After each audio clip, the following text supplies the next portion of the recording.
What's up, fight fans? This is Kurt DeVille with Counterpunch Boxing News, and I'm listening to the podcast of the Boxing Voice, and they are interviewing Lou Dibella. Okay, Lou Dibella is one of the promoters of Deontay Wilder, and they were asking him about the silent partner or the partner in the negotiations concerning the $50 million. So I'm going to let you guys listen to what I'm hearing right now. So I'm going to hit play. And the public.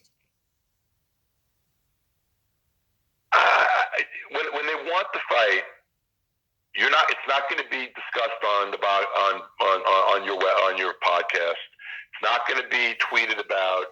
Eddie and his father aren't going to be making deadlines and false demands. They're going to really want to make the fight. You're not going to hear about it, and then you're going to hear an announcement the fight was made. That's okay. Now that's Lou Dibella, of course, and he was just clearing it up. Like, hey, when the fight gets made, you're not going to hear about it on social media. You're not going to hear about it on this podcast or another podcast.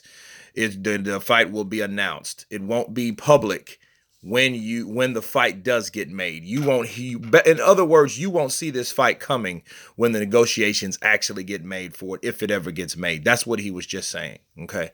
Well, first off, let me counterpunch that real quick. Okay.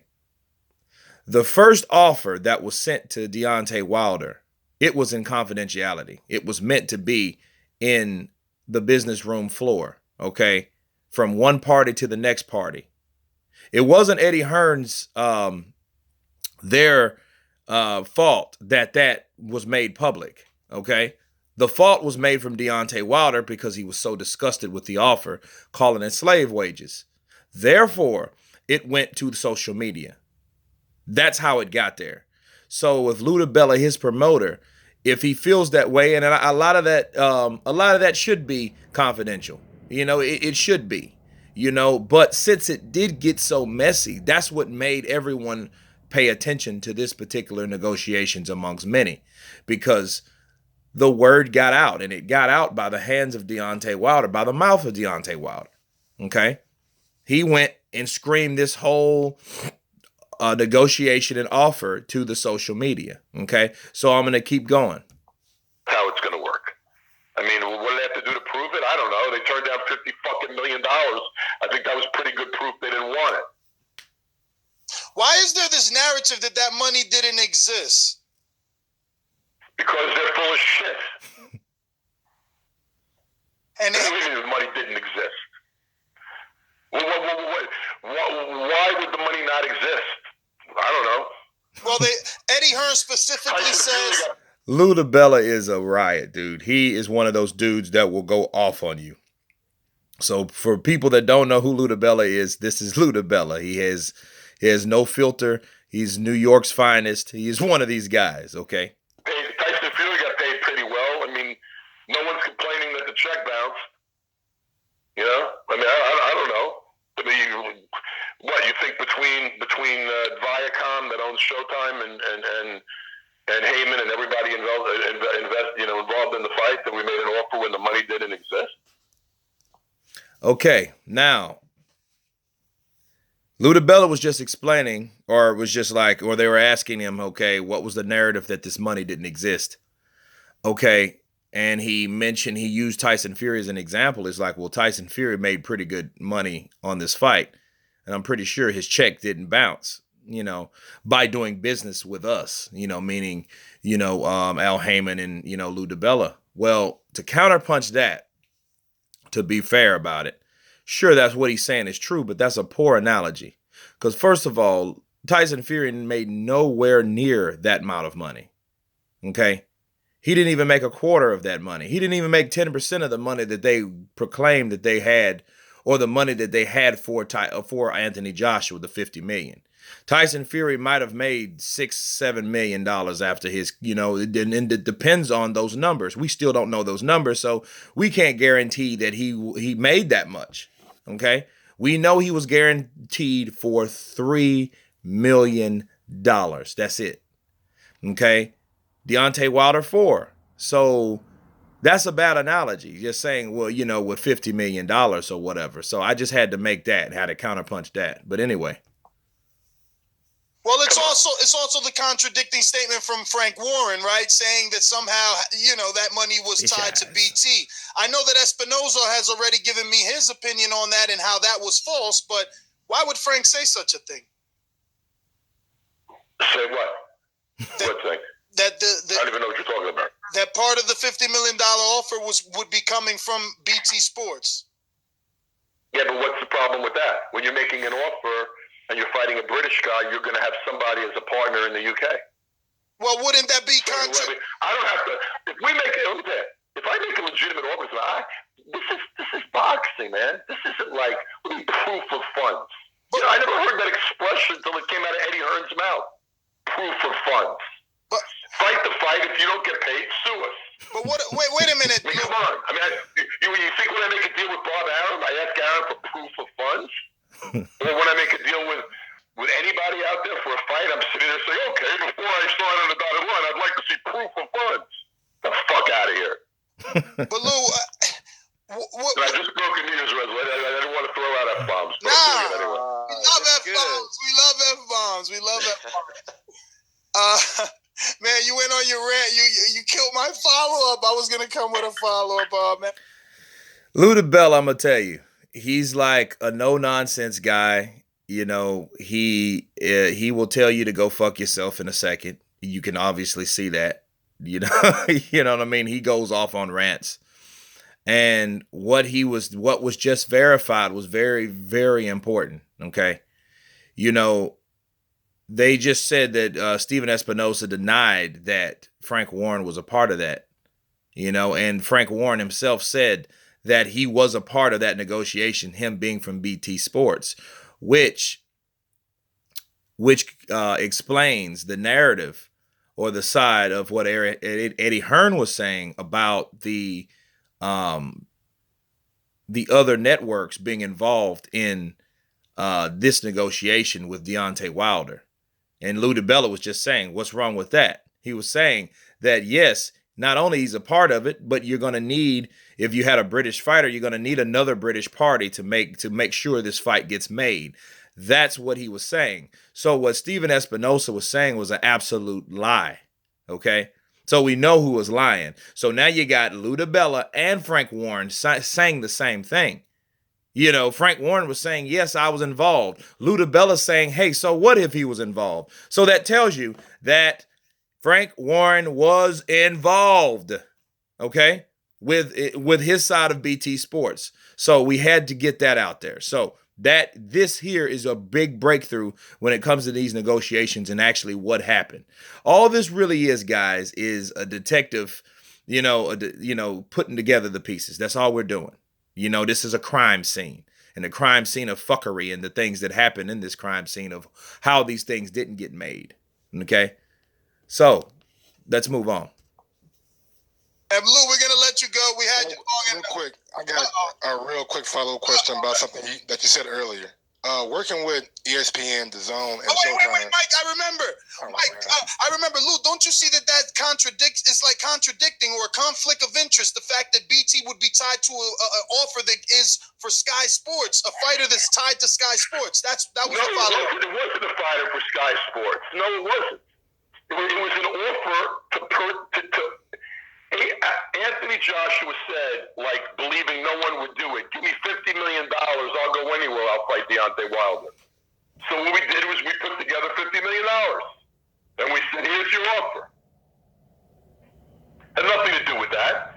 I mean, when you're sitting there, if they come to us, believe me, if they came to us with $50 million, we wouldn't be sitting there arguing about networks. At least at that point in time, we wouldn't have. But are you admitting that the fight would be on BT because you have all the money? No, who's saying the fight would be on BT? I mean, it's a negotiation, dude. It's a fucking negotiation. If they say, okay, you walk in the room, you figure out how it's going to get done.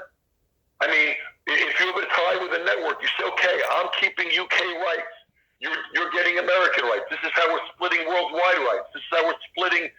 You know, don't try to get into. Fuck, you're covering the sport. You're not negotiators. You're not the business part of it. You're not fucking Forbes magazine. You're a boxing website. Like, I'm not faulting you, but don't listen. Don't get caught up in these other people's bullshit. You know, this is not rocket science. It's making fights. You know what I'm saying? Like, okay, what do I? Ultimately, do we give a fuck if it's on what network it's on in the UK? Of course not. We don't, but I could see their argument, though. We have to say that. What argument? What are you talking about? We never said to them, you could. They sent us a lowball shit offer. It wasn't saying, telling us what TV we were keeping. It's saying, we're paying you this to buy you out of the fight. Okay? Their fighter said, pay us $50 million, you can buy us out. Okay, now, if you heard Lou Dibella just saying, so what? Okay? He's verifying, yes, we and other parties had $50 million. Okay? And it was to buy you out of your rights. That's what he just confirmed.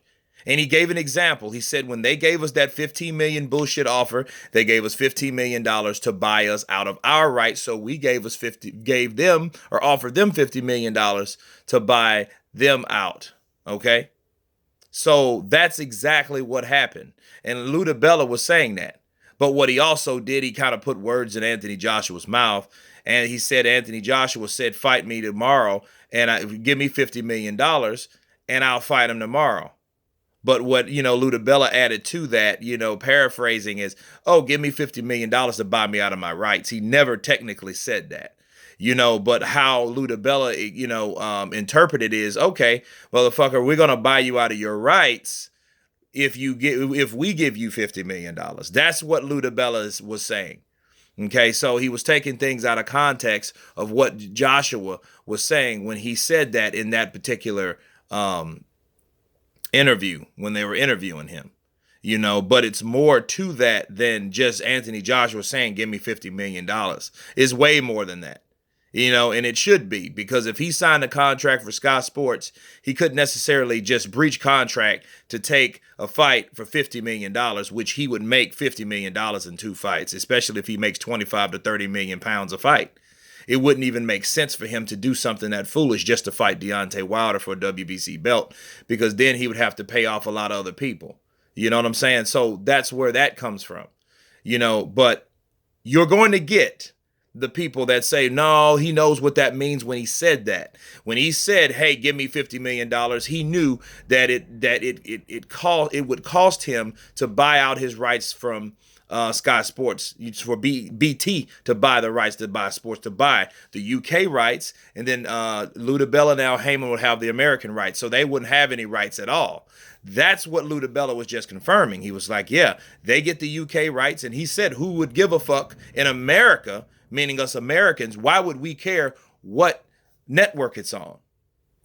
Us personally, if we wanted to see the fights, but if we're trying to put together the pieces and empathize with with Eddie Hearn and what they're saying, it makes sense. But what Lou Dibella's saying, who gives a fuck about that? You guys are just commentators. You're not fucking promoters. Don't get caught up in the bullshit. So it depends on. He's hilarious. He is hilarious, dude. And yeah, and he broke his New Year's resolution, by the way. He did say about 10 F-bombs. Okay. But, as a fight fan, I wouldn't care where it's on. All I'm saying is it makes sense. It proves the narrative, like the Boxing Voice, the guys from the Boxing Voice agreed. It makes sense. The argument makes sense. If you, being Anthony Joshua, why would you give up your rights or breach your contract to take $50 million when you make that in 2 fights anyway, to fight Deontay Wilder, when that would cost you all types of trouble, when he himself, Deontay Wilder, could just take the $15 million and come over? See, it would be the risk versus the reward. Like, okay, it would be more trouble than it's worth for somebody that it would be easier for Deontay Wilder and his camp to come over into the UK to take the $15 million and fight Joshua, because they have no breach of contract. They wouldn't, he had no contract with anybody, Deontay Wilder. The only contract he had was with his promoters and his management team, not networks necessarily. You see what I'm saying? So he could have took that $15 million and fought Anthony Joshua without any problem. Anthony Joshua has stipulations. you know, and a lot of things involved with his brand and his, you know, and his name of signing a contract with Sky Sports. So I can see what that was about. And again, this just verifies it. You know, this is a long, it's not too long. Well, it's kind of long. And I don't mean to cut this short, but I'm running out of video and I need to get this over to you guys. So, but it was a lot of couple of other things that he mentioned that I would like to go over. But anyway, you guys tell me what you think about what Lou Dibella said in this interview. Of course, guys, please subscribe. And you guys been counterpunched. Peace.